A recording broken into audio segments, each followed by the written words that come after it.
Mahadev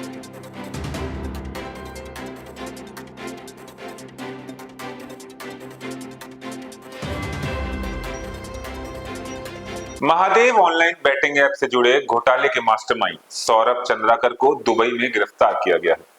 media reports के मुताबिक उसे जल्द भारत लाया जा सकता है। इंटरपोल की तरफ से जारी गिरफ्तारी वारंट के बाद हाल ही में चंद्रकार की गिरफ्तारी हुई थी। यह वारंट ईडी के अनुरोध पर जारी हुआ था। सौरभ चंद्राकर और महादेव ऐप के एक दूसरे प्रमोटर रवि उप्पल को पिछले साल दिसंबर में उनके खिलाफ रेड नोटिस जारी होने के बाद ही हिरासत में लिया गया था। तब से वो दोनों हाउस अरेस्ट में थे। अब रेड नोटिस क्या होता है? किसी अपराधी को तलाश करने, उसे गिरफ्तार करने और फिर उसे अपने देश वापस लाने के लिए इंटरपोल रेड नोटिस जारी करता है। सौरभ चंद्राकर पर महादेव बैटिंग ऐप के जरिए 6,000 करोड़ रुपए की मनी लॉन्ड्रिंग और फ्रॉड का आरोप है। समाचार एजेंसी पीटीआई की रिपोर्ट के मुताबिक अधिकारियों ने बताया कि चंद्रकार को भारत लाने के लिए ईडी जरूरी डॉक्यूमेंट्स दुबई भेजने की प्रक्रिया में जुटी है। इसके बाद वहां की कोर्ट से संपर्क किया जाएगा।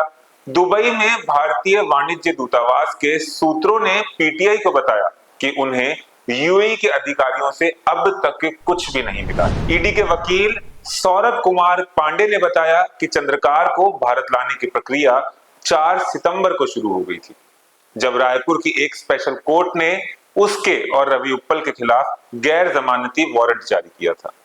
उन्होंने बताया कि प्रत्यर्पण की प्रक्रिया पूरी करने के लिए कोर्ट से जरूरी कागजात लिए जाएंगे। आप सभी के मन में एक सवाल तो आया ही होगा कि आखिर कौन है सौरभ चंद्राकर। तो आपको बता दें कि सौरभ चंद्राकर छत्तीसगढ़ के भलाई में एक जूस की दुकान चलाता था। करीब 10 साल पहले इस जूस की दुकान से कुछ ही दूरी पर एक टायर की दुकान भी हुआ करती थी। इस दुकान के मालिक का नाम था रवि उप्पल। सौरभ और रवि दोनों दोस्त थे, दोनों छत्तीसगढ़ के ही रहने वाले थे। दोनों को ऑनलाइन सट्टेबाजी की लत लगी थी। दोनों ने ऐप स्टोर पर आसानी से मिल जाने वाले ऐप्स का सहारा लिया और शुरुआत में छोटे मोटे सट्टे लगाने लगे। थोड़ा बहुत फायदा भी हुआ, फिर वो ज्यादा पैसे लगाने लगे, लेकिन सट्टे में फायदा होना बंद हो गया, नुकसान शुरू हो गया। दोनों पैसा लगाते रहे। सौरभ लगभग 15 लाख रुपए तक गंवा चुका था और रवि लगभग 10 लाख रुपए। यह करीब 2018 की बात है। जब सट्टेबाजों के गुर्गों ने दोनों को परेशान करना शुरू किया तो सौरभ और रवि को कुछ सूझा नहीं। एक ही ऑप्शन समझ में आया कि देश छोड़कर भाग जाते हैं। बताया जाता है कि दोनों साल 2019 में दुबई भाग गए। जब वहां पहुंचे तो कमाने का संकट था। दोनों ने वहां पर छोटे मोटे काम किए, लेकिन इससे काम नहीं बन रहा था। दुबई में दोनों की मुलाकात एक पाकिस्तानी दोस्त से हुई। इसके बाद सौरभ, रवि और वो पाकिस्तानी दोस्त ने एक शेख से मुलाकात की। सौरभ और रवि ने एक प्लान पेश किया। प्लान था ऑनलाइन सट्टेबाजी शुरू करने का।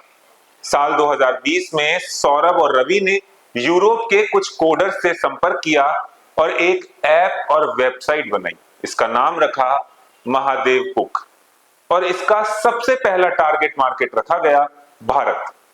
ऐप का काम था लोगों से अलग अलग किस्म के गेम्स में सट्टा लगवाना, मसलन क्रिकेट, टेनिस, बैडमिंटन, फुटबॉल जैसे फील्ड और कोर्ट गेम्स और पोकर, 3 पत्ती, ड्रैगन टाइगर नाम के ताश के खेल।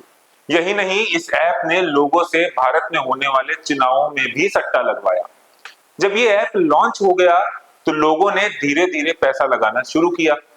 धीरे धीरे ऐप का कारोबार भी बढ़ने लगा तो लोग उसी लाइन पर मूर्ख बनने लगे, ठगे जाने लगे, जिस लाइन पर सौरभ और रवि किसी टाइम पर ठगे गए थे। शुरू में थोड़ा पैसा लगाओ तो प्रॉफिट, और बाद में आदत लग गई और मोटा पैसा लगा दिया तो डूबना तय। ईडी ने अपने आरोप पत्र में कहा है कि चंद्राकर ने फरवरी 2023 में यूएई में शादी की और इसमें करीब 200 करोड़ रुपए कैश में खर्च किए।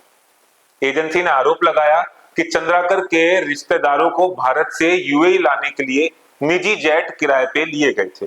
शादी में परफॉर्म करने के लिए कई लोगों पर खूब पैसा खर्च किया गया। जांच के दौरान ईडी ने रणबीर कपूर, श्रद्धा कपूर, हुमा कुरैशी, कपिल शर्मा, बोमन ईरानी और हिना खान समेत कई बॉलीवुड हस्तियों को भी तलब किया था। एजेंसी को शक है कि उन सब ने उत्पल और चंद्राकर के कार्यक्रमों में शामिल होने या परफॉर्म करने के लिए बहुत ज्यादा पैसे लिए हैं। अब जानते हैं ईडी ने क्या आरोप लगाए हैं। पिछले साल अक्टूबर में ईडी ने छत्तीसगढ़ के रायपुर में विशेष मनी लॉन्ड्रिंग रोकथाम अधिनियम अदालत के सामने सौरभ चंद्राकर और रवि उत्पल के खिलाफ आरोप पत्र दायर किया था।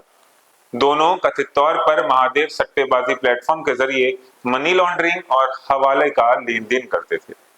ईडी ने यह भी आरोप लगाया कि इस जांच से छत्तीसगढ़ के बड़े पद के राजनेताओं और नौकरशाहों की संलिप्तता भी सामने आई है। जांच एजेंसी ने इस मामले में अब तक कुल 11 लोगों को गिरफ्तार किया है। 2 आरोप पत्र भी दाखिल किए गए हैं। नवंबर 2023 में ईडी ने दावा किया था कि फॉरेंसिक विश्लेषण और केस के एक आरोपी से पता चला है कि इस ऐप प्रमोटरों ने छत्तीसगढ़ के पूर्व मुख्यमंत्री भूपेश बघेल को लगभग 508 करोड़ रुपए दिए थे। हालांकि बस ये आरोप ही है, इस पर जांच अभी भी चल रही है। तो ये थी सौरभ चंद्राकर के जूस की दुकान से दुबई तक की कहानी। अब आगे क्या होगा, सौरभ को भारत लाया जा सकेगा या नहीं, वो देखने वाली बात होगी। आगे की अपडेट्स के लिए आप देखते रहिए अपडेट इंडिया। धन्यवाद।